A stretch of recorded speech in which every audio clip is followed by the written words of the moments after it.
Hello students, welcome to my instrument channel. जैसा कि मैं आज आपके सामने जो कल की सीरीज चल रही थी हमारी भारत एक नज़र में, भारत को बहुत ही करीब से हमने देखा था। उसमें कौन कौन से राज्य कौन कौन से देश किस किस राज्य से सीमा बनाते हैं, उसका भौगोलिक एरिया, क्षेत्रफल, इन सब चीज़ों के बारे में जानते हुए उसी रो में आगे बढ़ते हैं। और जैसे कि कल मैंने आपको भारत और चीन, भारत और पाकिस्तान, इन दोनों देशों के साथ कौन कौन से राज्य सीमा साझा करते हैं इसके बारे में मैंने आपको क्लियर कर दिया था। बट आज जो है म्यांमार और बांग्लादेश, आपको इन दोनों देशों के बारे में बता देते हैं।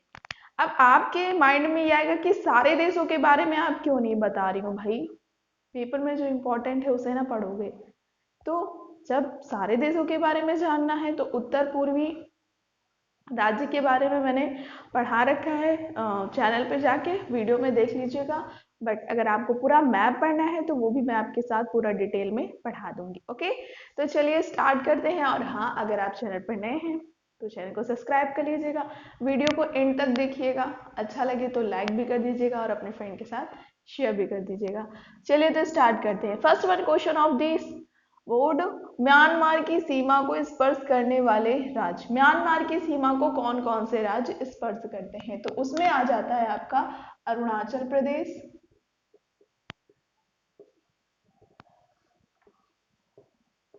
और कौन सा आ जाता है, नागालैंड, और आपका आ जाता है मिजोरम। ठीक है, आपको याद है ये तीन राज्य हो गए और एक राज्य और आ जाता है इसमें, मणिपुर। कौन सा? मणिपुर। ठीक है, तो ये चार राज्य जो है वो म्यांमार से सीमा साझा करते हैं। नेक्स्ट वन क्वेश्चन, बांग्लादेश से सटे भारतीय राज्य। अब बांग्लादेश से भी कुछ राज्य ऐसे होंगे जो भारत के सटे होंगे। कौन कौन से राज्य हैं? असम, त्रिपुरा, मिजोरम, मेघालय, पश्चिम बंगाल। अगर आप मैप लेके बैठते हो तो आपको ये चीज और अच्छे से क्लियर होगी, ताकि क्योंकि आप उस मैप में उस चीज को देख पा रहे होगे, सीन कर पा रहे होगे। ओके, नेक्स्ट क्वेश्चन, भारत का संपूर्ण क्षेत्रफल का पर्वतीय भाग, मतलब जो भारत का संपूर्ण क्षेत्रफल है उसमें कितने परसेंट भाग जो है वो किसका है? पर्वत का है। तो ये आपको याद रखना है, ज्यादा नहीं, सिर्फ 10.7% भाग जो है वो पर्वतीय भाग है। पहाड़ी भाग कितना है? पहाड़ी भाग आपको याद रखना है 18.6%। पठारी भाग कितना है? 27.7%। ठीक है, भूभाग मैदानी, मतलब मैदानी भाग कितना है? वो है आपका 43%। ये परसेंटाइल आपको याद रखना है। अगर क्वेश्चन को टफ बनाएगा तो परसेंटाइल पूछने के चांसेस रहते हैं।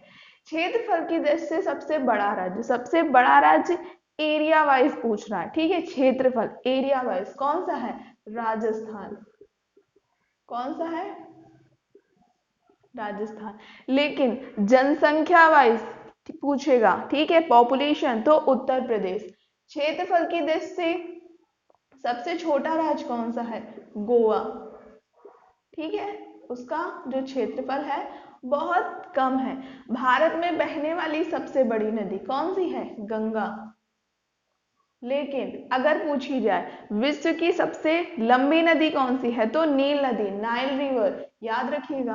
भारत का सबसे ऊंचा पर्वत शिखर, आई होप आपको ये दिख रहा होगा, कौन सा है? केटू। केटू को ही क्या बोलते हैं? गॉडविन ऑस्ट्रिच,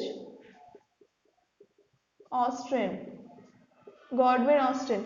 अगर इसकी ऊंचाई पूछे कितने मीटर है, तो 8611 मीटर इसकी ऊंचाई है। याद रखिएगा, याद रह जाएगा आपको। ठीक है, फिर है भारत का सबसे ऊंचा बांध। आई थिंक यहाँ पे नहीं दिख रहा होगा तो मैं यहाँ पर लिख दे रही हूँ, भारत का सबसे ऊंचा बांध, बांध यानी कि डैम। कौन सा है? भाखड़ा नागल, भाखड़ा नागल बांध। याद रह जाएगा। चलिए तो फिर इसके आगे के क्वेश्चन को भी देख लेते हैं बस। चलिए तो फिर आगे स्टार्ट करते हैं। आगे कौन कौन से क्वेश्चन हमारे पेपर में पूछे जाते हैं। हिमालय की सबसे ऊंची चोटी, हिमालय की सबसे ऊंची चोटी जो है वो है माउंट एवरेस्ट। कौन सी है? Mount Everest. अगर ये लोकेटेड कहाँ है, आप लोग को लगता होगा कि ये है कहाँ पर, तो ये नेपाल में लोकेटेड है। ठीक है, नेपाल में तो आपने बता दिया लोकेटेड है, बट ये कितनी ऊंची है? ये 8,848 मीटर ऊंची। ठीक है, कितनी है? 8,848 मीटर। भारत की सबसे लंबी सड़क, भारत की सबसे लंबी सड़क नेशनल हाईवे 44 है। कौन सी है? National highway 44। कहाँ से कहाँ तक है ये श्रीनगर से कन्याकुमारी तक है। कहाँ से कहाँ तक? श्रीनगर से कन्याकुमारी तक। याद रह जाएगा। क्लियर। नेक्स्ट क्वेश्चन, राष्ट्रीय बाघ संरक्षण प्राधिकरण रिपोर्ट के अनुसार बाघों की संख्या कितनी है? प्रेजेंट टाइम में बाघों की संख्या कितनी है? 2967। ये टोटल नंबर है। क्या है? टोटल नंबर है बाघ का। लेकिन 1492 इतने बाघ केवल एमपी, कर्नाटका और उत्तराखंड, इन तीन ही स्टेट में इतने टाइगर जो है पाए जाते हैं। बाकी अलग अलग स्टेट में थोड़े थोड़े पाए जाते हैं। तो total number of 2967 total number of, और 1492 एमपी, कर्नाटका एंड उत्तराखंड में पाए जाते हैं। बाघ गणना में प्रयोग पद्धति, बाघों की जो गणना की जाती है वो किस पद्धति से की जाती है? तो GIS इस पद्धति का प्रयोग करते हैं। ठीक है। भारतीय वन सर्वेक्षण की स्थापना कब हुई थी? इंपॉर्टेंट क्वेश्चन है। 1 जून 1981, 1 जून 1981 को इसकी स्थापना हुई थी। ठीक है। फिर लिखा है भारतीय वन सर्वेक्षण का मुख्यालय, मुख्यालय कहाँ है भाई? देहरादून में।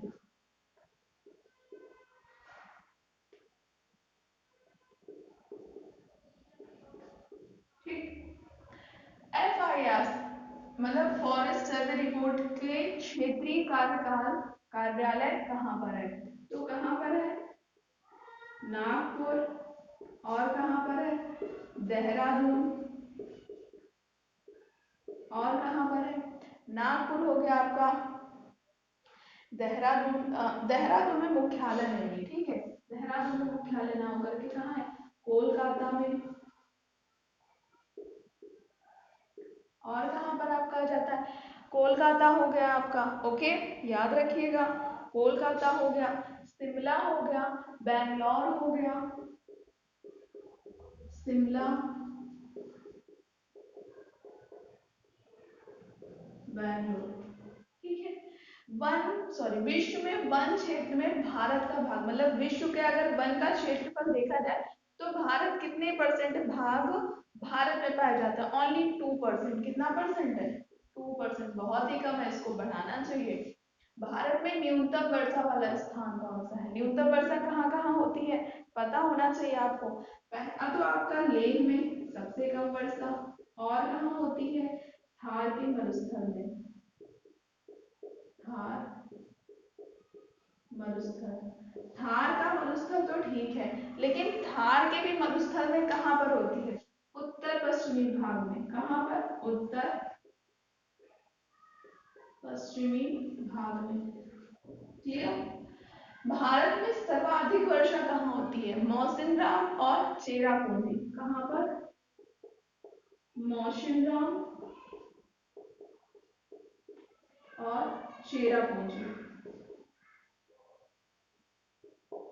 इन स्थानों पर ज्यादा वर्षा होती है। इस चीज को कंटिन्यू कल भी करेंगे। अभी बहुत सारे क्वेश्चंस हैं जो बचे हुए हैं, क्वेश्चन के थ्रू मैं आपको पढ़ा रही हूँ और पूरा बहुत अच्छे से क्लियर हो रहा होगा आपको। आई होप ये क्वेश्चंस भी आपको पसंद आ रहे होंगे। अगर भी पसंद आ रहे हैं तो लाइक कर दीजिएगा, वीडियो अपने फ्रेंड के साथ शेयर भी कर दीजिएगा और चैनल पर नए हैं तो सब्सक्राइब भी कर लीजिएगा और बेल आइकन को भी प्रेस कर लीजिएगा। Thank you for watching video.